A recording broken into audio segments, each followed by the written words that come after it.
A grand jury in North Carolina failed to indict a police officer who put a dog inside the vehicle of a suspect that they had been pursuing in a high-speed chase.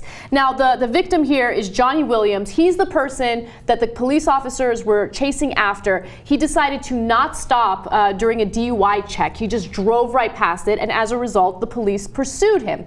Now, in the process of doing so, he actually crashed into another car. He rammed a police cruiser, I should say, and then he also ran a stop sign. So cops finally stopped him by crashing into him. As you can see, he's trapped at this point, right? He can't get out. And then one of the cops, his name is Stafford Brister, takes the police dog and puts him inside the car along with the person that they were pursuing, Johnnie Williams. And the dog proceeds to attack him in the car that he's trapped in. Unbelievable. He had lacerations all over, including in his face. The dog was ripping him up there. That's unbelievable. So look, all these stories start the same. First, you can't have, do a DUI. You can't try to evade the police. It's incredibly stupid. You're totally wrong, okay? And then the cops take it too far. Okay, you had to stop him. It was dangerous. It was bad. You saw the video. The guy clearly has his hands up. Mm-hmm. At that point, he should have surrendered much earlier. But at that point, he has clearly surrendered. It's on camera, right? And the cop takes the dog and shoves it in there. How could they not indict him? How is that not guilty? They believe... Look at his hands, they're up. And look at what he does with the dog. How could you not indict him? I don't And what understand. if the guy, by the way, don't you care about your dog? Even if you don't care about the guy, what if the guy has a weapon in there, right? Yeah, the district attorney, Ben David, said the following: I believed it was close enough, it was a close enough legal question that the community should decide whether the use of force was reasonable, and I would not rule as a matter of law that it was, okay?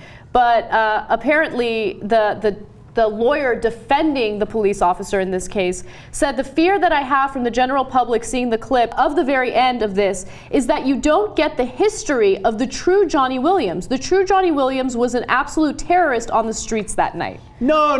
That's so stupid. That's such a dumb thing to say. Look, you might be right about that. I don't know anything about Johnnie Williams, but that is entirely irrelevant because he has surrendered. You don't get to rip a guy's face off with a dog, with a vicious dog, after he's surrendered, no matter how bad he is. We didn't get to do that to Khalid Sheikh Mohammed. So no, you don't get to do that. Everybody knows that because it isn't about Johnnie Williams. It's about who are we as a society. Do we do that to people who have surrendered? No, we're supposed to be better than that.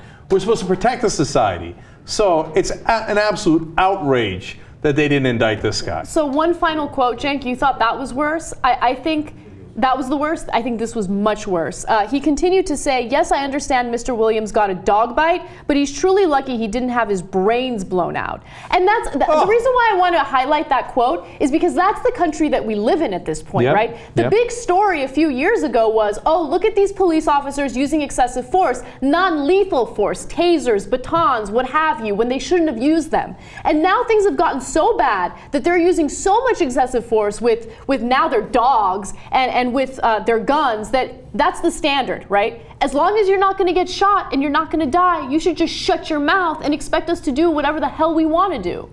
So yeah, Anna's right. The new standard is, you disobey the police.